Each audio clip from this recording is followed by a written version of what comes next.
जय हिंद दोस्तों, एक बार फिर आप सबका स्वागत है हमारे YouTube चैनल SR एजुकेशन पर। हम लोग पढ़ रहे हैं NCERT कक्षा 6 का सामाजिक विज्ञान। तो इसमें हम लोगों को पढ़ना था, 4 पाठ तक हम लोगों का कंप्लीट हो चुका था और अध्याय 5 के विषय में आज चर्चा करना था। तो हमारे अध्याय 5 का शीर्षक है राज्य, राजा और एक प्राचीन गणराज्य। तो चलिए देख लेते हैं अध्याय 5 के अंतर्गत क्या क्या आएगा और क्या क्या पढ़ना पड़ेगा हमें। तो राजा के बारे में, राज्य और प्राचीन गणराज्य के बारे में पढ़ना है। देख लेते हैं। चुनाव का दिन है। एक लड़का है शंकरन। जब वह सोकर उठा तो उसने देखा कि उसके नाना नानी वोट डालने जा रहे हैं। तो दरअसल चुनाव केंद्र पर सबसे पहले पहुंचना चाहते थे उसके नाना नानी, और शंकरन यह जानना चाहता था कि ये लोग इतने उत्सुक क्यों हैं, सबसे पहले क्यों पहुंचना चाहते हैं। तो जब शंकरन जानना चाहा कि आखिर वे इतने उत्साहित क्यों हैं, तो उसके नाना जी ने उसे जल्दी में समझाने की कोशिश की और कहा, आज हमें अपने शासकों का चुनाव करने के लिए जाना है। अब शंकरन सोच रहा है ये शासक क्या है। तो आइए देख लेते हैं शासक कौन होते हैं।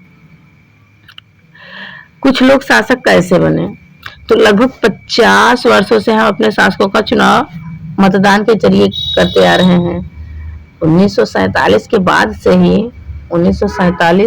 से ही हम लोग अपने शासकों का चुनाव मतदान के जरिए करते हैं, वोट डालते हैं।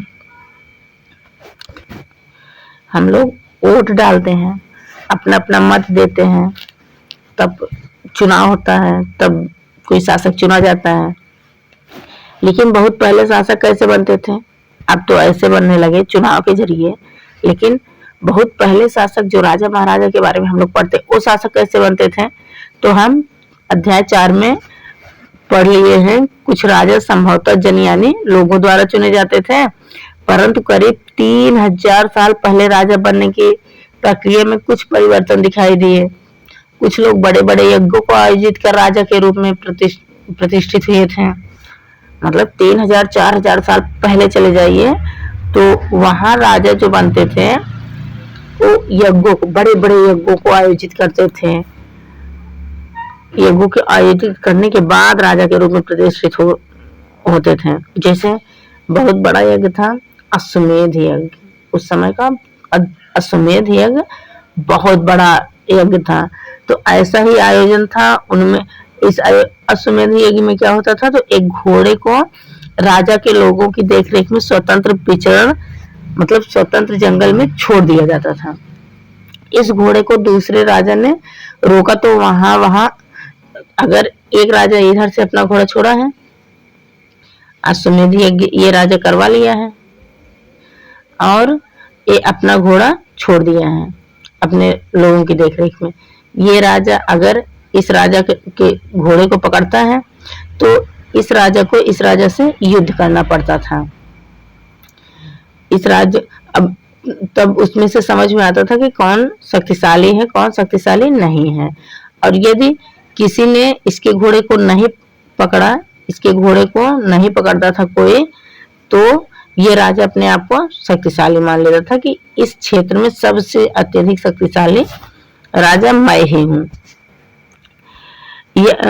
उसके बाद शक्तिशाली, इसके बाद उन राजाओं को यज्ञ में आमंत्रित किया जाता था। जो राजा घोड़े को नहीं पकड़ते थे उनको यज्ञ में आमंत्रित किया जाता था।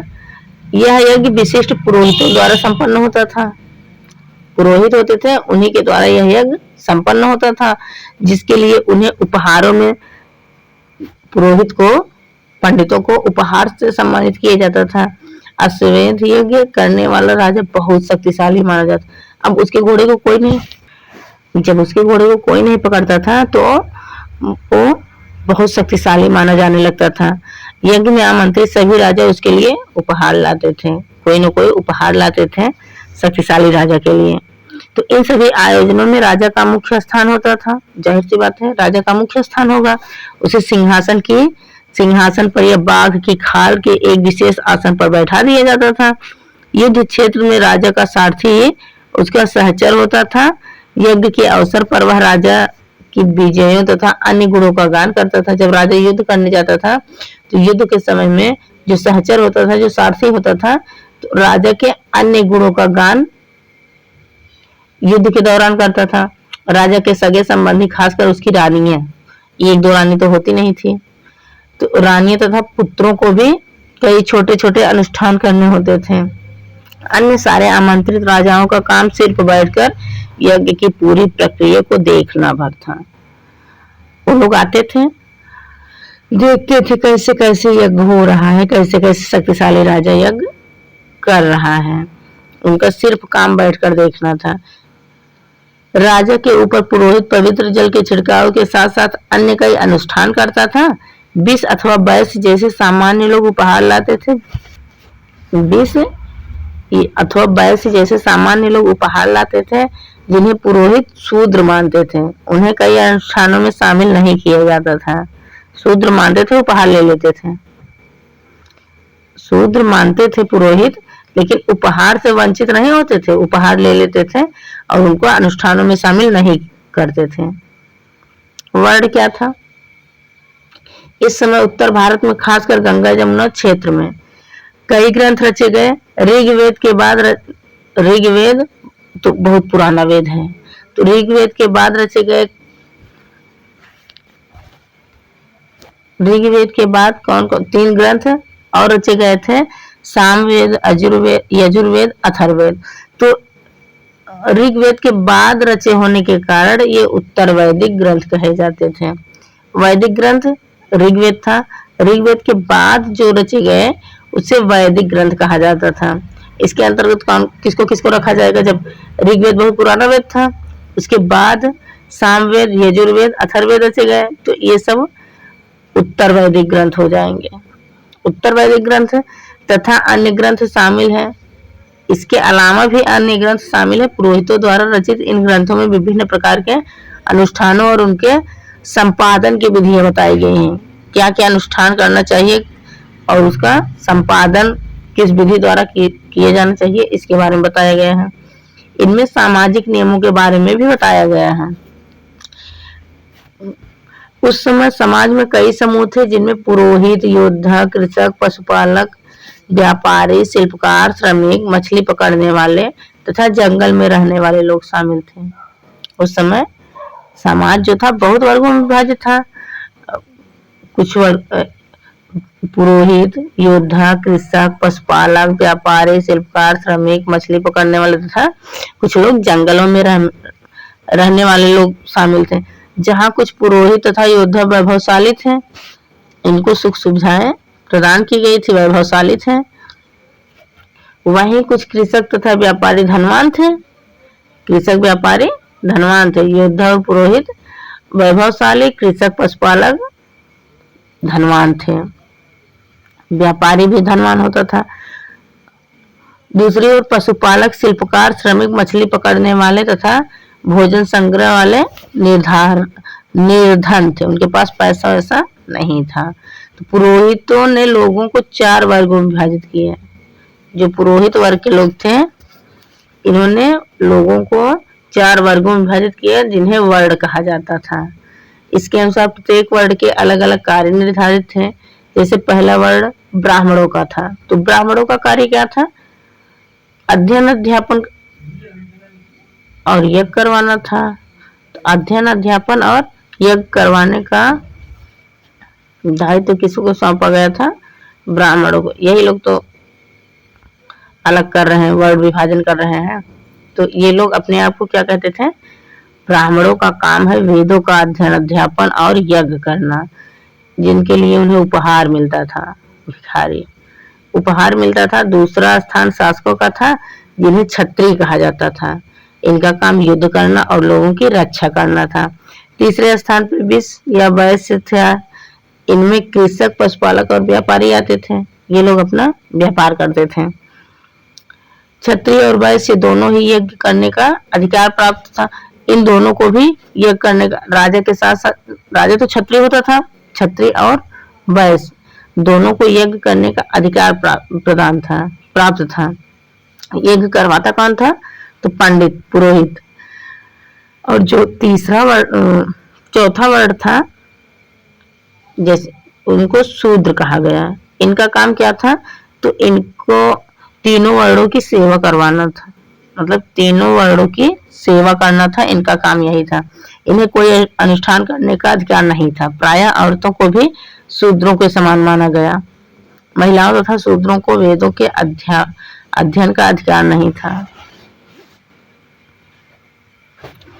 ये क्या अधिकार देंगे? महिलाएं अपना अधिकार लेना खुद ही जानती हैं। पुरोहितों के अनुसार सभी वर्णों का निर्धारण जन्म के आधार पर होता था। पुरोहितों के अनुसार सभी वर्णों का निर्धारण जन्म के आधार पर होता था। उदाहरण के तौर पर ब्राह्मण माता पिता की संतान ब्राह्मण ही होती थी। उसके बाद देखिए उत्तर वैदिक काल से जन्म के स्थान पर जन्म के आधार पर होने लगा। अगर ब्राह्मण का पुत्र है तो वह ब्राह्मण ही होगा, चाहे कितना खचरा हो, लेकिन ब्राह्मण ही कहलाएगा। बाद में कुछ लोगों को अछूत माना गया। वही जो शूद्र थे उन्हीं को अछूत माना गया। अछूत वर्गों में कुछ शिल्पकार, शिकारी तथा भोजन संग्राहक शामिल थे। साथ ही इनमें वे लोग भी आते थे जो शवों को जलाने या दफनाने का काम करते थे। इन लोगों के संपर्क को अपवित्र माना जाता था। उपहार को ले लिया जाता था, संपर्क को अपवित्र माना जाता था। उपहार उनके संपर्क से नहीं आता था, कहीं दूसरी जगह से आता था। कई लोगों ने ब्राह्मणों द्वारा बनाई हुई इस वर्ण व्यवस्था को स्वीकार नहीं किया। कुछ राजा स्वयं को पुरोहित से श्रेष्ठ मानते थे। कुछ लोग जन्म के आधार पर वर्ण निर्धारण सही नहीं मानते थे। इसके अतिरिक्त कुछ लोग व्यवसाय के आधार पर लोगों के बीच भेदभाव उचित नहीं समझते थे। कुछ लोग व्यवसाय के आधार पर लोगों के बीच भेदभाव उचित नहीं समझते थे। जिनको व्यापार करना था भेदभाव क्या समझे। जबकि कुछ लोग चाहते थे कि अनुष्ठान संपन्न करने का अधिकार सबका हो। कई लोगों ने छुआछूत की आलोचना की। इस उपमहाद्वीप के पूर्वोत्तर क्षेत्र जैसे कई इलाकों में सामाजिक आर्थिक असमानता बहुत कम थी। यहाँ पुरोहितों का बहुत प्रभाव नहीं पड़ा। बहुत सीमित दायरे में वो लोग रह गए थे। जो पूर्वोत्तर वाला क्षेत्र है इसमें से कई इलाकों में सामाजिक आर्थिक असमानता बहुत कम थी। सब लोग समान थे, तो यहाँ पुरोहितों का खासकर प्रभाव ही नहीं पड़ा था, बहुत कम प्रभाव पड़ा था। देखिए चित्रित धूसर पात्र दिए गए हैं। हाँ, इस तरह के पात्र में ज्यादातर थालियां और कटोरियां ही मिलती थी। ये पात्र बहुत ही पतली सतह के, सुंदर और चिकने बनाए जाते थे। शायद इसका प्रयोग खास मौकों पर महत्वपूर्ण लोगों को भोजन परोसने के लिए किया जाता था। ये चित्रित धूसर मृदभान। जनपद क्या होता था? तो महायज्ञों को करने वाला राजा अब जन के राजा न होकर जनपदों का राजा माना जाने लगा। जनपद का शाब्दिक अर्थ जन के बसने की जगह होता है, यानी लोगों के बसने की जगह होता है। कुछ महत्वपूर्ण जनपद मानचित्र 4 पर दिया गया है, पृष्ठ 49 में दिखाई देगा। यहाँ तो आपका यहाँ नहीं, 49 में दिखाए गए हैं। देखिए पुरातत्वविदों ने इस जनपदों की कई बस्तियों की खुदाई की।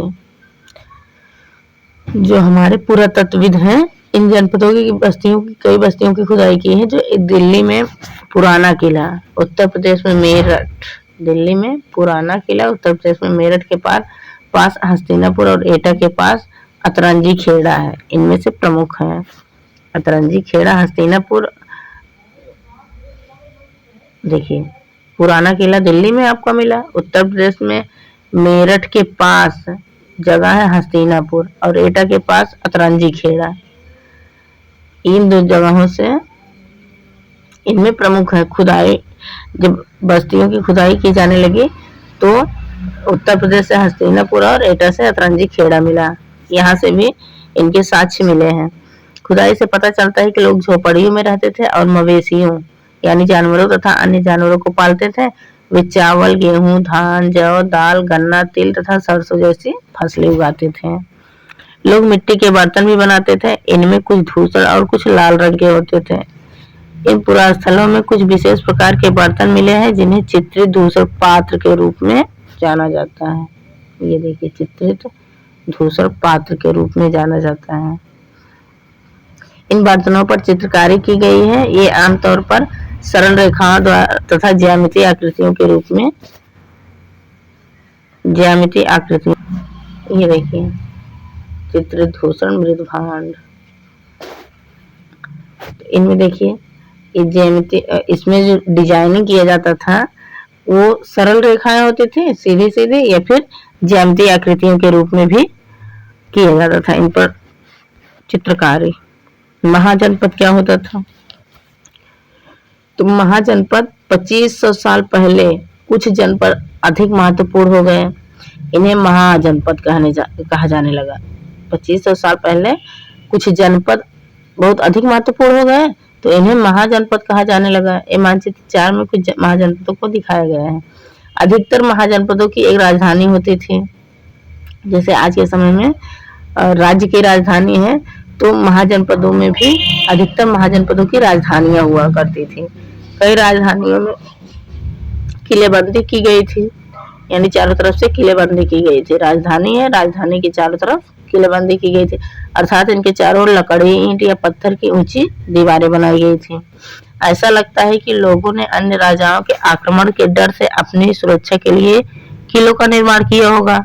कुछ राजा अपनी राजधानी के चारों ओर विशाल, ऊंची और प्रभावशाली दीवारें खड़ी कर अपनी समृद्धि और शक्ति का प्रदर्शन भी करते थे। इस तरह के किले के अंदर रहने वाले लोगों, जो किले के अंदर रहते थे लोग, और उस क्षेत्र पर नियंत्रण रखना भी सरल हो जाता था। इस तरह की विशाल दीवार बनाने के लिए व्यापक योजना की आवश्यकता होती थी, बहुत बड़ी योजना की आवश्यकता होती थी, और लाखों की संख्या में ईंटों तथा पत्थरों का इंतजाम करना पड़ता था। हजारों स्त्री पुरुष तथा बच्चे इसके लिए अधिक अथक परिश्रम करते थे, बहुत परिश्रम करते थे, इसलिए दिन रात परिश्रम करके, मेहनत करके किलों का निर्माण करते थे। इनके लिए संसाधनों की आवश्यकता पड़ती थी। अब राजा सेना रखने लगे थे। सिपाहियों को नियमित वेतन देकर पूरे साल रखा जाता था। कुछ भुगतान संभवतः आहत सिक्कों के रूप में होता है। इन सिक्कों के बारे में हम अध्याय 8 में पढ़ेंगे। यहाँ कुछ मैप दिया गया है, देख लेते हैं मैप में क्या दिया गया। तो ये दिए हैं महत्वपूर्ण जनपद, महाजनपद और नगर, यहाँ दिया गया है। देखिए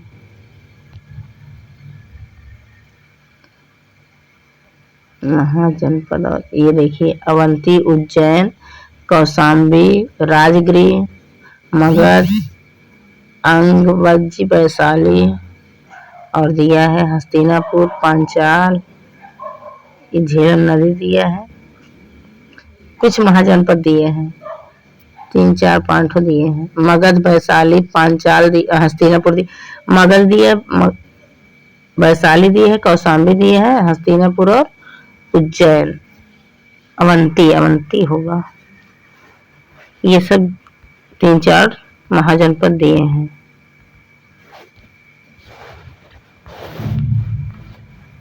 और आगे देख लेते हैं, देखते हैं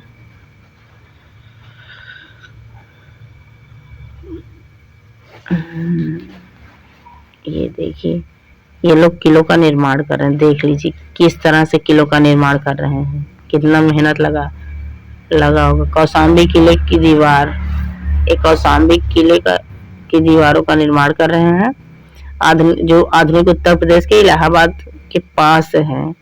ईंट की दीवार का अवशेष है। इसके एक भाग का निर्माण संभवतः 2500 साल पहले हुआ था।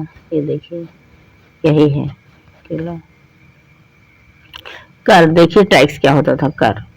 कर माने टैक्स, क्या होता है टैक्स। महाजनपदों के राजा विशाल किले बनवाते थे। महाजनपद जो होता था वो लोग बड़े बड़े किले बनवाते थे और बड़ी सेना रखते थे, इसीलिए उन्हें प्रचुर संसाधनों की आवश्यकता पड़ती थी। मतलब बहुत संसाधनों की आवश्यकता पड़ती थी, तो उनकी आवश्यकताओं की पूर्ति कहाँ होगी? राजा थोड़ी ना काम करने जाएंगे, इसके लिए उन्हें कर्मचारी की भी आवश्यकता होती थी। अतः महाजनपदों के राजा लोगों द्वारा समय समय पर लिए गए उपहारों पर निर्भर रहकर अब नियमित रूप से कर वसूलने लगा था। अब उपहारों पर ही आश्रित नहीं है, वो कर भी वसूलने लगा है, यानी टैक्स लेने लगा है। जैसे टैक्स कहाँ लेता था? तो फसलों पर लगाए गए कर सबसे महत्वपूर्ण थे, क्योंकि फसलों पर सबसे ज्यादा टैक्स, हमेशा टैक्स मिलता था, क्योंकि अधिकांश लोग कृषक ही थे। प्राय उपज का 1/6वां भाग हिस्सा कर के रूप में निर्धारित किया गया, जिन्हें भाग भाग कहा गया। इस कर को क्या कहा गया? भाग कहा गया। और दूसरा था कारीगरों पर। कारीगरों के ऊपर भी कर लगाए गए, जो प्राय श्रम के रूप में चुकाए जाते थे। मतलब कारीगरों के ऊपर जो कर लगाया जाता था, उनको तो श्रम के रूप में वो चुका देते थे। किले बनवाना हुआ या फिर महल बनवाना हुआ, तो उसमें या फिर कुछ और काम करके वो लोग अपना कर चुकाते थे। जैसे कि एक बुनकर, लोहार या सुनार को राजा के लिए महीने में एक दिन काम करना पड़ता था। एक महीने में एक दिन सुनार, लोहार या बुनकर राजा के लिए काम कर देता था, उसका कर चुकता हो जाता था। तीसरा था पशुपालकों को जानवरों या उसके उत्पादन के रूप में कर देना पड़ता था। व्यापारियों को सामान खरीदने बेचने पर भी कर देना पड़ता था। आखेटक जो शिकारी होते थे तथा संग्राहकों को जंगल से प्राप्त वस्तुएं देनी होती थी। ये सब टैक्स के रूप में राजा लेता था। कृषि में परिवर्तन, तो इस युग में कृषि के क्षेत्र में 2 बहुत बड़े परिवर्तन हुए थे। पहला तो हल के फाल अब लोहे के बनने शुरू हो गए थे। अब कठोर जमीन को लकड़ी के फाल की तुलना में लोहे के फाल से आसानी से जोता जा सकता था। इससे फसलों की उपज बढ़ गई। दूसरे लोगों ने धान के पौधों का रोपण शुरू कर दिया, मतलब धान के पौधों को रोपना शुरू कर दिया, अर्थात खेतों में बीज छिड़ककर धान उपजाने के बजाय धान के पौधे तैयार कर उनका रोपण शुरू कर दिया। अब पहले की तुलना में बहुत ज्यादा पौधे जीवित रह जाते थे। ऐसे छिड़काव कर देते थे तो आधे से ज्यादा पौधे मर जाते थे। अब पौधों को रोपना शुरू कर दिए तो आधे से ज्यादा पौधे जीवित रह जाते थे। इसलिए पौधवार भी ज्यादा होने लगी। इनमें कमरतोड़ परिश्रम लगता था। ये काम ज्यादातर दास, दासी तथा भूमिहीन मजदूर यही सब करते थे। सूक्ष्म निरीक्षण मगध का देख लेते हैं। मगध मानचित्र पर मगध दिखाई दिया था कि नहीं? मगध दिखाई दिया था, देख लेते हैं मगध को एक बार। देखिए मगध, ये है मगध, यहाँ दिखाई दे रहा है मगध। अब चल रहे हैं इसी के बारे में अध्ययन करेंगे। मगध, चलते हैं इसी के बारे में, मगध के बारे में अध्ययन करते हैं। तो पृष्ठ 49 मानचित्र 4 पर हम मगध को ढूंढ लिए हैं। तो लगभग 200 सालों के भीतर मगध सबसे महत्वपूर्ण जनपद बन गया था। गंगा और सोन जैसी नदियां मगध से होकर बहती थी। गंगा नदी उत्तर प्रदेश से होकर बहती है, तो मगध से भी होकर बहती है, मतलब मगध से होकर बहती थी। ये यातायात, जल वितरण और जमीन को उपजाऊ बनाने के लिए महत्वपूर्ण थी। मगध का एक हिस्सा जंगलों से भरा था। मगध का एक हिस्सा जंगलों से भरा था। इन जंगलों में रहने वाले हाथियों को पकड़कर उन्हें प्रशिक्षित कर सेना में लगाया जाता था। जंगल में हाथी थे, हाथी को पकड़कर उसको प्रशिक्षित किया जाता था। प्रशिक्षित करके उनको सेना के काम में लगाया जाता था। यही नहीं, जंगलों से घर, गाड़ियां तथा रथ बनाने के लिए लकड़ी भी मिल जाती थी। इसके अलावा इस क्षेत्र में लौह अयस्क की खदानें हैं। मजबूत औजार हथियार बनाने के लिए ये बहुत उपयोगी थे। मगध में 2 बहुत ही शक्तिशाली शासक बिंबिसार और अजातशत्रु हुए थे। कौन? बिंबिसार और अजातशत्रु हुए थे। इन जनपदों को जीतने के लिए ये हर संभव साधन अपनाते थे। महापद्मनंद एक महत्वपूर्ण शासक थे।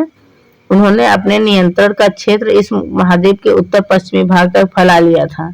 बिहार में राजगृह, आधुनिक राजगीर के नाम से जाना जाता है, राजगृह। तो उस समय बिहार में राजगृह जो था कई सालों तक मगध की राजधानी बनी रही। बाद में मगध की राजधानी पाटलिपुत्र, आज पाटलिपुत्र को पटना कहा जाता है, इसको राजधानी बनाया गया था। 2300 साल से भी पहले की बात है। तो मेसिडोनिया का राजा सिकंदर विश्व विजय करना चाहता था। मेसिडोनिया का राजा सिकंदर था, विश्व विजय करना चाहता था, पूरे विश्व पर अपना परचम फहराना चाहता था। तो पूरी तरह सफल न होने पर भी वह मिस्र और पश्चिमी एशिया के कुछ राज्यों को जीतता हुआ भारतीय उपमहाद्वीप में ब्यास नदी के किनारे पहुंच गया था। सिंधु की सहायक नदी ब्यास नदी के किनारे पहुंच गया था। जब उसने मगध की ओर कूच करना चाहा तो उसके सिपाहियों ने इनकार कर दिया। वे इस बात से भयभीत थे कि भारत के शासकों के पास पैदल रथ और हाथियों की बहुत बड़ी सेना थी। उस समय यहाँ का शासक, मगध का शासक था महापद्मनंद। जब सिकंदर आ रहा था तो मैसिडोनिया का सिकंदर आ रहा था विश्व विजय करने के लिए भारत के उपमहाद्वीप की तरफ आ रहा था, तो यहाँ का शासक महापद्मनंद था। दूसरा था वज्जी, एक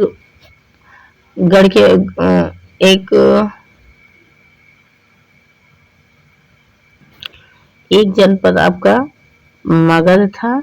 और यहाँ दूसरा, अब हम लोग मगध के बारे में पढ़ लिए, अब हम लोग देखेंगे वज्जी। वज्जी को देख लेते हैं। तो वज्जी, जैसा कि तुमने ऊपर पढ़ा, मगध एक शक्तिशाली राज्य बन गया था। उसके नजदीक ही वज्जी राज्य था, हम लोग मैप पे देख चुके हैं। इसकी राजधानी वैशाली बिहार थी। यहाँ एक अलग किस्म की शासन व्यवस्था थी जिसे गणिया संघ कहते थे। गणिया संघ में कई शासक होते थे। कभी कभी लोग एक साथ शासन करते थे, जिनमें से प्रत्येक व्यक्ति राजा कहलाता था। मतलब यहाँ राजाओं की संख्या बहुत ज्यादा थी। ये सभी राजा विभिन्न अनुष्ठानों को एक साथ संपन्न करते थे। सभाओं में बैठकर बातचीत करते थे। वाद विवाद के जरिए तय करते थे कि क्या करना है और क्या किस तरह करना है। शत्रुओं के आक्रमण से निपटने के लिए वे मिलकर चर्चाएं करते थे। स्त्रियां, दास तथा कामगार इन सभाओं में हिस्सा नहीं ले सकते थे। बुद्ध तथा महावीर, जिनके बारे में तुम अध्याय 6 में पढ़ोगे, दोनों ही गणिया संघ से संबंधित थे। महावीर, जैन और बुद्ध, महात्मा बुद्ध के बारे में पढ़ेंगे तो वो लोग भी गणिया संघ से ही संबंधित थे। बौद्ध साहित्य में संघ के जीवन का बहुत ही सजीव वर्णन मिलता है। बौद्ध साहित्य अगर उठाकर पढ़ोगे तो उसमें संघ के जीवन का बहुत सजीव वर्णन मिलेगा। और ये है वज्जी संघ का, यह वर्णन दीर्घ निकाय से लिया गया है। दीर्घ निकाय से लिया गया। दीर्घ निकाय एक प्रसिद्ध बौद्ध ग्रंथ है, वहां से लिया गया है वज्जी संघ का वर्णन। वज्जी संघ में, दीर्घ निकाय में वज्जी संघ का वर्णन मिलता है, वहीं से इसको लिया गया। इसमें बुद्ध के कई व्याख्यान दिए गए हैं। बुद्ध के द्वारा, महात्मा बुद्ध के द्वारा कई व्याख्यान दिए गए हैं। इन्हें करीब 2300 साल पहले लिखा गया था। 2300 साल पहले लिखा गया था। इसमें देखिए अजात शत्रु और वज्जी संघ, इसके बारे में, अजात शत्रु और वज्जी संघ के बारे में लिखा गया है। क्या लिखा गया है? तो अजात शत्रु वज्जी संघ पर आक्रमण करना चाहते थे। मगध का राजा था, वज्जी संघ पर आक्रमण करना चाहता था। उन्होंने अपने मंत्री वस्त्रकार को बुद्ध के पास सलाह के लिए भेजा था। महात्मा बुद्ध के पास, बुद्ध ग्रंथ में लिखा गया है, तो महात्मा बुद्ध के पास सलाह के रूप में भेजा था, सलाह करने के लिए। बुद्ध ने उससे पूछा कि वज्जी सभाएं नियमित रूप से होती हैं तथा उनमें सभी सदस्य उपस्थित होते हैं। वज्जी सभाएं नियमित रूप से होती हैं तथा उनमें सभी सदस्य उपस्थित होते हैं ना। जब पता चला कि ऐसा होता है, उन्होंने कहा कि वज्जीवासी तब तक उन्नति करते रहेंगे जब तक वज्जीवासी तब तक उन्नति करते रहेंगे जब तक अजातशत्रु जब गया महात्मा बुद्ध के पास, तो महात्मा बुद्ध ने पूछा, वज्जीवासी वज्जी पर आक्रमण करना चाहता था अजातशत्रु, तो महात्मा बुद्ध ने अजातशत्रु से पूछा कि वज्जीवासी नियमित रूप से सभाएं करते हैं?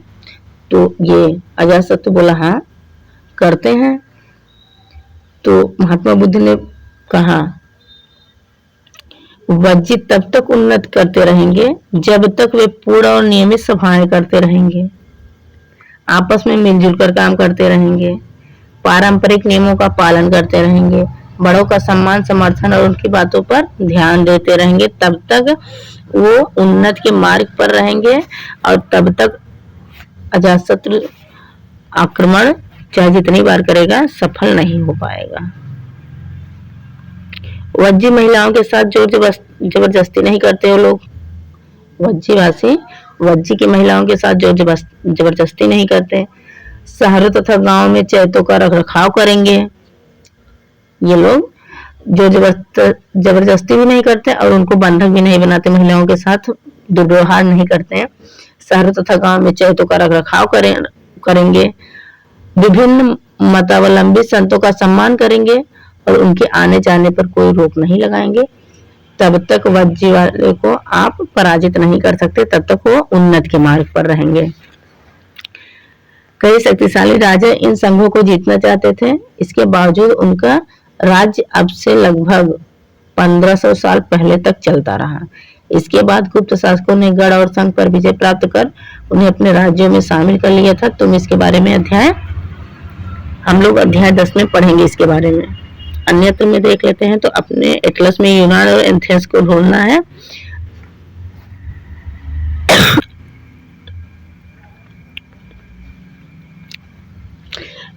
लगभग 2500 साल पहले एथेंस के लोगों ने एक शासन व्यवस्था की स्थापना की थी, जिन्हें प्रजातंत्र गणतंत्र कहा जाता था। यह व्यवस्था लगभग 200 सालों तक चली। इसमें 30 साल से ऊपर के सभी पुरुषों को पूर्ण नागरिकता प्राप्त थी। जो दास नहीं थे उन्हीं को पूर्ण नागरिकता प्राप्त थी। ये एथेंस लोगों ने शासन व्यवस्था शुरू की थी 2500 साल पहले। इसे प्रजातंत्र या गणतंत्र कहते थे। यह व्यवस्था 200 सालों तक चली थी। 200 सालों तक यह इसकी व्यवस्था चली थी, जिसमें से जो 30 साल के ऊपर के पुरुष थे उन्हीं को पूर्ण नागरिकता प्राप्त थी। बाकी न तो महिलाओं को प्राप्त थी, न तो दासियों को प्राप्त थी। वहां एक सभा थी जो महत्वपूर्ण विषयों पर निर्णय लेने के लिए साल भर में कम से कम 4 बार बुलाई जाती थी। इस सभा में सभी नागरिक भाग ले सकते थे। नागरिक माने 30 साल के ऊपर जो पुरुष थे। शासन के कई पदों पर नियुक्तियां लाटरियों द्वारा की जाती थी। शासन के कई पदों पर नियुक्तियां लाटरियों द्वारा की जाती थी। सभी नागरिकों को सेना और नौसेना में अपनी सेवाएं देनी होती थी। औरतों को नागरिकों का दर्जा नहीं मिलता था, न तो दासियों को मिलता था और न ही औरतों को मिलता था। व्यापारियों तथा शिल्पकारों के रूप में एथेंस में रहने और काम करने वाले बहुत से विदेशियों को भी नागरिक अधिकार नहीं मिले थे। एथेंस में खदानों, खेतों, घरों और कार्यशालाओं में काम कर रहे दासों को भी नागरिक अधिकार नहीं मिला था। ये लोग क्या अधिकार देंगे? सब अपना अधिकार लेना जानते हैं, वो पहले की बात थी। तो इसी के साथ वीडियो को समाप्त करते हैं। अगर वीडियो अच्छा लगा हो तो प्लीज लाइक और सब्सक्राइब कर दीजिएगा। तब तक के लिए जय हिंद। मिलते हैं अगले वीडियो में।